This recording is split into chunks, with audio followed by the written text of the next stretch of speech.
부산에서 80대 노모와 아들 부부 그리고 손녀딸 등 일가족 4명이 살해당하는 사건이 일어났습니다. 경찰은 현장에서 스스로 목숨을 끊은 30대 남성을 유력한 용의자로 보고 있습니다. 네, 해당 남성은 손녀의 전 남자친구로 밝혀져 더 큰 충격을 주고 있는데요. 최진영 변호사, 배상훈 전 서울경찰청 범죄심리분석관과 사건의 내막 자세히 짚어보겠습니다. 두 분 안녕하십니까? 네, 안녕하십니까? 먼저 어떤 사건인지 좀 간략하게 좀 짚어볼까요? 예, 이 사건 자체는 매우 잔혹하게 일가족이 살해당한 사건인데요. 사건 발생 시각과 사체 발견 시간이 좀 다릅니다. 그러니까 이틀 전에 이 용의자가 집에 들어갔고, 말하자면 일가족이 거주하는 집에 들어가서 몇 시간 동안 범행을 한 것 같습니다. 그리고 발견은 어젯밤 10시 반쯤에 네. 그 사위에 의해서, 그러니까 돌아가신 할머니의 사위에 의해서 발견된 시간이고요. 네. 총 4분이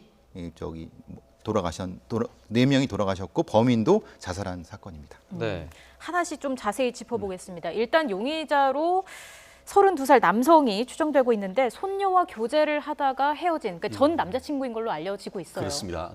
말씀하신 것처럼 이번 일은 부산에 있는 사구에 있는 한 아파트에서 일어났다라고 하는데 후문을 들어보면은 말씀하신 것처럼 작년 10월부터 살인의 혐의를 받고 있는 남성과 30대 이 집의 그 딸 피해자가 교제를 해서 양산에서 동거를 해오던 중에 결국 계속 그 무렵에 이 아파트에 와서 한 달 정도 같이 살았다라고 네. 합니다. 그러면서 주위 사람들한테는 우리 사위다 이렇게까지 소개를 했었었는데 그렇게 하다가 올해 8월 정도에 헤어졌다 이렇게 얘기를 하는 것 같습니다.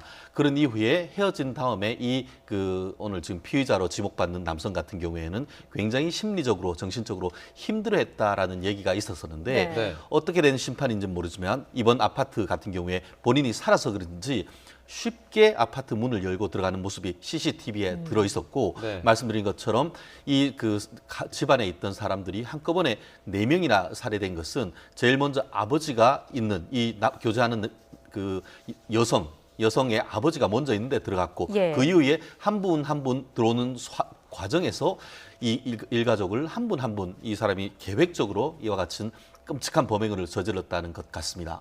네, 조금 전에 말씀해 주신 것처럼 그 아파트 입구를 들어갈 때 보면 조금 전에 영상으로도 보셨지만 굉장히 쉽게 이렇게 보통 이제 보안 문이 돼 있는데 그걸 굉장히 쉽게 열고 들어갔거든요. 그래서 이게 굉장히 준비를 미리 철저하게 했다 좀 이런 느낌도 들긴 하는데 그동안 굉장히 많은 준비를 한 정황들이 나오고 있어요. 뭐 범행 도구라든지 이런 걸 보면요. 예, 가져간 가방에는 뭐 범행과 관련된 여러 가지 흉기나 둔기나 그리고 관련된 뭐 케이블 타이라고 하죠. 뭐 결박할 때 쓰이는 물건까지 포함해서 56종을 넣어갔다고 하고요. 이 시간적으로 봤을 때 아버지죠. 말하자면 아버지가 돌아오는 시간 바로 이후에 따라 들어간 것 같습니다. 그 부분도 역시 충분한 계획성이 보여지는 거고요. 네. 네. 그다음에 이제 여러 가지 사체에 나타난 상흔 같은 걸 봤을 때도 계획성이 충분히 보여진다고 보여집니다. 예. 네. 그리고 지금 주목할 만한 부분이 시신이 발견된 장소가 다 달랐다는 점입니다. 손녀만 거실에서 발견이 되고 나머지 3명은 화장실에서 발견이 됐다고 하는데 일단 브리핑 내용을 잠시 좀 들어보고 다시 얘기를 나누어 보도록 하겠습니다. 현장 상황은 화장실에 사체 세구가 순서대로 쌓여져 있었고 그다음에 거실에 손녀의 사체가 반드시 누운 상태로 둔기에 의한 손상, 또 예리한 칼에 의한 손상, 케이블 타이에 의한 목 졸림, 그리고 목을 조른 흔적까지 확인되었습니다. 예, 시신의 발견된 장소가 다 달랐는데 뭐 특별한 이유가 있었을까요? 아마 순서적으로 하고 보통 이런 그 범행 분류를 엔타일트먼트 머더라고 합니다. 이게 자존심 범죄, 자존감 범죄 그렇게 해석할 수 있을 것 같습니다. 왜냐하면 보통 이별 범죄 자체가 그런 방식의 자신을 무시하는 이 여자친구나 남자친구의 가족에 대한 원한을 가지고 망상적 원한을 가지고 공격하기 때문에 그렇습니다. 그거는 이제 한 번에 일시에 죽이는 것이 아니라 순차적으로 죽여야지만 그 목적을 달성하기 때문에 저런 양상이 나타납니다. 그리고 이제 조금 이제 상흔에 따라서는 이제 보통 이제 무딘 상처라고 하면 블런트 트라우마라고 하는 건데요. 그런 방식은 일종의 고문이 수반됐다고 보여질 수 있거든요. 그렇기 때문에 순차적으로 돼 있고 시간에 따라서 범행이 이루어진 부분. 네. 이걸 이제 역으로 환산하면 이 범행의 동기를 알 수 있는 상황이 될 것 같습니다. 그리고 마지막에 자기가 주요하게 목적했던 예전 전 연인은 거실에 별도로 두고 나중에 살해한 부분은 분명히 그 동기가 나타납니다. 아무래도 그 조금 전에도 말씀해 주셨지만 그 CCTV 기록들을 보면은 그 조금 전에 근데 그 용의자가 그러니까 노모의 아들이죠. 그러니까 손녀딸의 아버지를 따라 들어갔을 가능성이 있다 이렇게 말씀해 주셨는데 그거는 미리 이제 전날부터 준비를 하거나 이런 개연성이 있는 겁니까? 그렇죠. 가장 왜냐하면 저항력이 가장 큰 사람을 가장 먼저 공격합니다. 그러니까 남성이지 않습니까? 그리고 65세지만 남성이고 나머지는 다 여성이기 때문에 제압하기 쉬웠고 가장 먼저 제압하기 어려운 남성을 우선적으로 공격해서 제압한 다음에 그 다음에 이제 그 자기의 목적을 달성하는 방식이기 때문에 이건 계획성. 왜 그럼 따라 들어가면서 뒤에서 기습하려고 그랬을 가능성이 높습니다. 예, 뭐 치밀하게 계획한 정황이 드러나고 있는데 잔혹한 범행 수법까지 드러나고 있습니다. 경찰 관계자의 이야기를 한번 들어보고 돌아오겠습니다. 용의자가 소지한 것으로 추정되는 등산용 가방 안에 전자충격기가 발견됐는데 혈흔이 있었다. 이 혈흔 부분은 확인할 예정이다. 그게 팩트고요. 그 다음에 차량 뒷좌석에 고무장갑, 케이블 타이, 마스크 등이 있다. 확인됐다. 네, 그 최 변호사님 이거 조금 전에도 들으셨지만 뭐 전자충격기까지 나왔고 준비한 물건들이 되게 많다 이런 이야기잖아요. 그러니까 충분히 이것도 계획 범죄를 뒷받침하는 정황이 될 수 있는 거죠. 충분히 정도를 넘어서 명백히 계획 범죄를 하고 들어간 건 알겠습니까? 보통 우발적 범행인 경우에는 그 집안의 경우에는 집안에 있는 그 어떤 흉기나 둔기를 사용하는 케이스가 있습니다만 이번 사건 같은 경우에는 등산용 가방에 미리 범행을 할 수 있는 흉기와 둔기 그리고 지금 같은 경우에는 혈흔이 피 묻은 이 전기 충격기까지 있었다라는 것은 들어가기 전부터 계획하고 있었다라고 볼 수 있는데요. 네. 지금 그 아파트 TV 기록을 보면은 오후 3시 40분쯤 이 그 본인의 연인의 아버지 어떻게 보면 사위가 그 장인어른이 될 수 있는 사람이 들어간 다음에 한 20분쯤 있다가 이 그 용의자가 들어갔는 것으로 예. 보입니다. 그런 이후에 한 5시 50분 되니까 80대 할머니가 들어갔었고 그리고 한 오후 6시 40분쯤 어머니가 들어갔고 이 그 연인 관계로 있었던 사람 같은 경우에는 새벽 그러니까 밤 12시 4분 정도 들어와서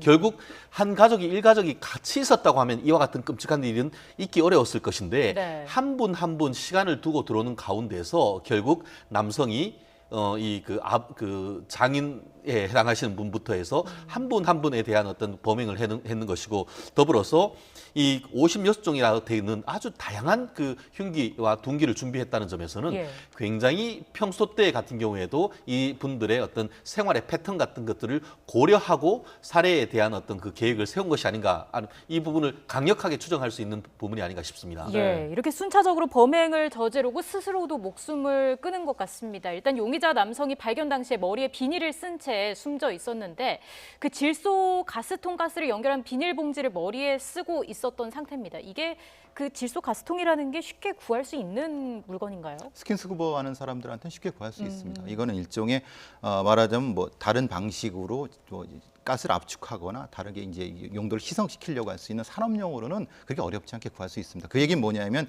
역시 충분히 계획했던 부분이고 예. 이 일종의 자존감 범죄 엔타이틀먼트 머더 같은 경우는 돌아오지 않습니다. 돌아오지 않는다는 것은 자살을 생각하고 하는 행동이고요. 네. 아까 말씀드린 것처럼 이 전기 충격기에 피가 묻은 게 굉장히 중요한 건 뭐냐면 전기 충격기를 먼저 사용한 것이 아니라 그걸 나중에 사용했다는 거 아니겠습니까? 그러니까 공격을 한 다음에 전기 충격기를 나중에 사용할 이유가 뭐겠습니까?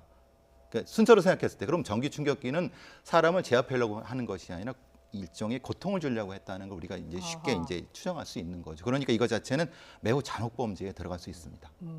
근데 이렇게 살해를 한 후에 또 자살을 하기로 마음 먹었다면 앞서 뭐 CCTV 영상에서도 봤지만 얼굴을 좀 가리지 않았습니까? 왜 굳이 또 그랬을까? 이런 부분도 의문인데요. 결국 그 마음이 복잡했을 가능성은 있겠죠. 결국 본인도 그와 같은 극단적 선택까지 생각을 하고 했을 가능성도 있지만 예. 뜻하지 않게 어떻게 보면은 처음에 어떤 갔을 때는 자기와 어떤 헤어지려고 하는 전 연인에 대한 어떤 보복을 생각을 하고 있었었는데 다른 사람에 대한 것까지 다 하는 가운데서 마음에 요동이 있었을 가능성도 없지 않고 여러 어떻게 보면 사람의 그와 같은 아무리 결심을 한다 하더라도 그와 같은 결심을 실행에 옮기는 것은 쉽지 않은 그런 상황 아니겠습니까?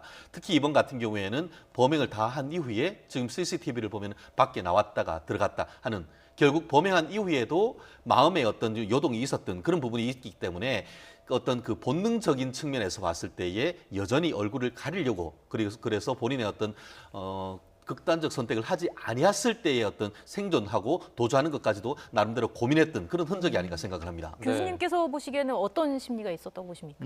이건 이제 저희들 프로파일러들이 보는 입장은 사실 결과보다는 동기를 먼저 봅니다. 동기는 뭐냐면은 왜 이런 것을 했을까?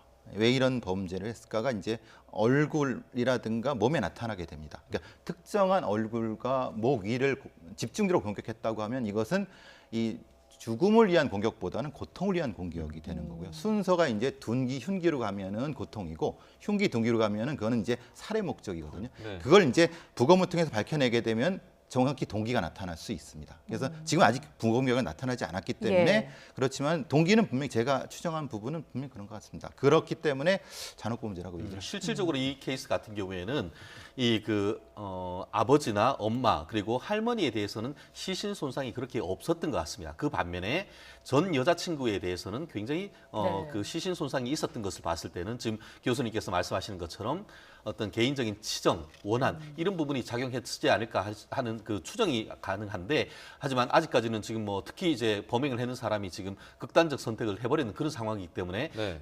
어떤 진술을 통해서 그 동기를 밝히기는 어렵지만 결국 그 교수님 말씀하신 것처럼 객관적 물증, 의학적 부검을 통해서 그와 같은 동기를 강력히 추정할 수 있지 않을까 생각을 합니다. 네.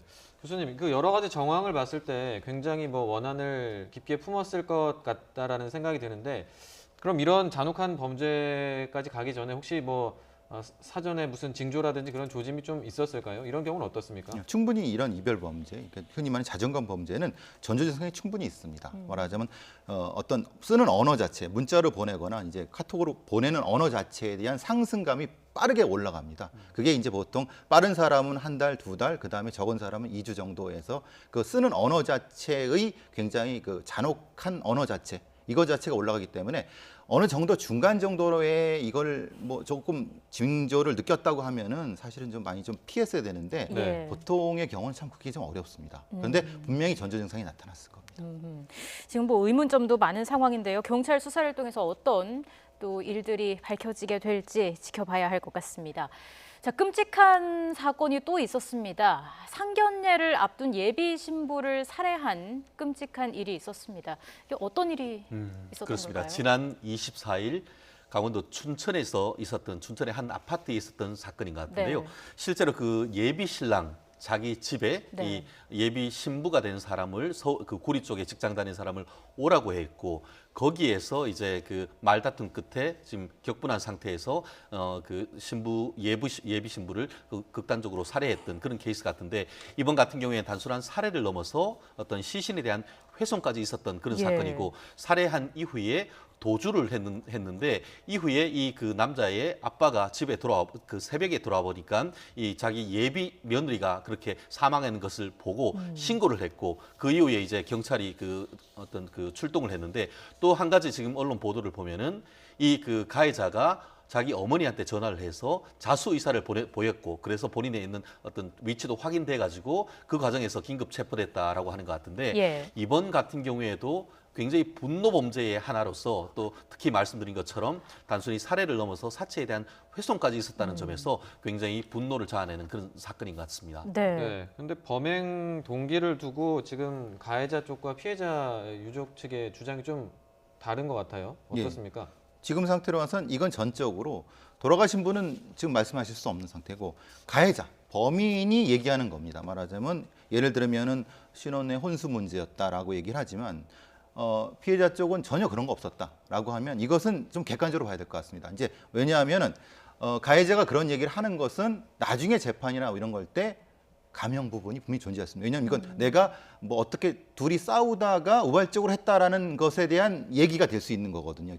이게 네이밍 자체가 그러니까 이렇게 네이밍을 하면 안 되는 거죠. 왜냐하면 이것은 죽였다는 사실, 잔혹하게 죽였다는 사실만 있는 거고 가해자가 그렇게 말한 건 가해자의 주장일 뿐입니다. 네. 객관적으로 실제로 그렇게 됐는지를 확인해 봐야지. 왜냐하면 이건 계획범죄도 될 수 있고 우발범죄도 될 수 있습니다. 계획범죄는 상당히 형량이 높기 때문에 이 범죄자가 이것을 의도적으로 우발적으로 했다고 얘기하기 위해서 한 얘기일 수 있기 때문에 정확한 객관적 파악이 필요합니다. 그런데 우발적 범죄라고 할 경우에 그 시신 훼손을 아까도 변호사님 말씀해 주셨지만 그리고 결혼을 약속했던 사이인데 굳이 뭐 시신 훼손까지 갈 필요가 있었나 이런 좀 의문이 그렇죠. 좀 들거든요. 맞습니다. 그러니까 결국은 이것은 가해자가 말하는 우발적이라는 것은 객관적인 것과 맞지 않는 부분이고 그럼 왜 그랬을까 말하자면 그것도 이제 실제로 결혼할 사유였는지 아니면은 지금 얘기하는 것처럼 뭐 여러 가지 예비 신부라고 하지만 그것도 사실은 사실이 아닐 수도 있다는 겁니다. 말하자면 사귀는 사유였는데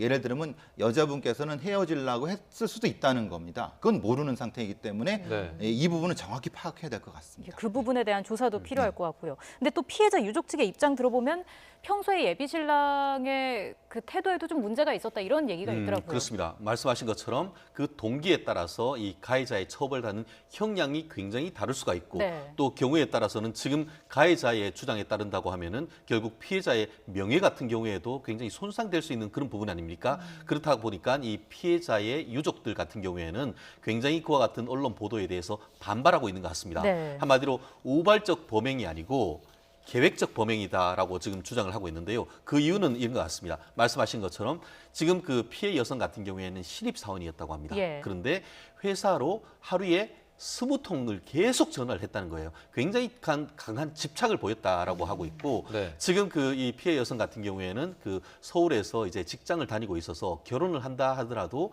계속 직장을 다니고 싶은 그런 상황이었는데 그 반면에 지금 남자친구 같은 경우에는 결혼하면은 직장 관두고 와서 그냥 춘천에서 살아라 그런 과정에서 좀 문제가 얘기가 있었는데 네. 화해하겠다라고 하면서 얼른 그 춘천으로 와달라고 해서 그러면 이번에 가서 좀 잘 말을 잘 해야 해서 좀 달래서 이 부분을 해결하겠다 그런 취지로 갔는데 결국 피해 입장에서는 계획적으로 그런 식으로 지금 여자친구를 춘천으로 불러서 이와 같은 극단적인 행위를 하는 것이 아닌가. 더불어서 아까 말씀하신 것처럼 피해 여성의 신체를 일부 훼손했는 것에 대해 왜 그렇게 했냐라고 물었더니만 참 입에 담기도 그렇습니다만 예. 사망했는지 여부를 확인하기 위해서 그와 같은 일을 했다라는 것을 미뤄 짐작했을 때 네. 피해 유족 측으로서는 이것이 우발적인 것을 넘어서 계획적이었다라고 주장할 만도 한 부분이 분명히 있는 것 같습니다.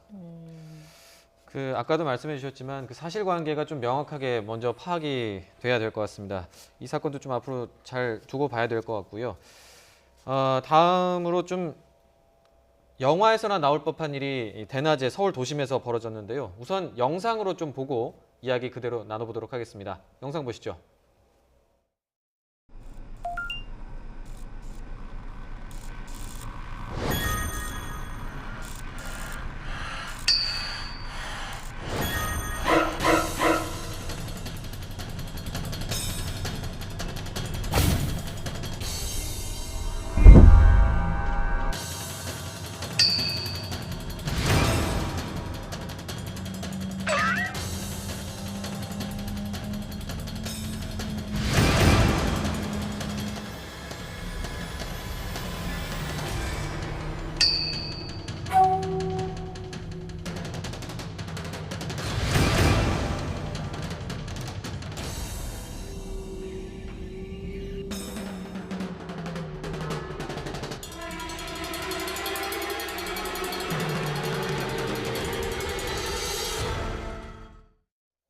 네, 보기만 해도 아찔한 이 대낮 고개 운전 저희가 영상으로 보여드렸는데요. 이 운전자 어떻게 됐습니까? 결국 구속될 수밖에 없는 그런 사안이 아닌가 싶습니다. 제가 길어봤자 한 5분 정도 될 수밖에 없는 것 같은데 5분 동안 저지른 것이 법적으로 다 따지면 거의 10가지나 되지 않을까 싶은데 네. 주요한 것으로 한다고 하면은 저게 대낮에 음주운전을 했습니다. 그래서 도로교통법상의 음주운전 더불어서 사람을 치고 그냥 도주를 했기 때문에 그 특정범죄 가중처벌법상의 도주치상이 되고 또 음주운전을 하고 그 운전을 했기 때문에 그와 동시에 이 그 특가법상의 음주운전치상이 됩니다. 그 외에도 뭐 난폭운전, 뭐 상해 이런 것들이 다 될 것인데 이 정도라고 한다고 하면은 아무리 좋은 변호사 선임이 한다고 해도 실형이 불가피하지 않을까 싶습니다.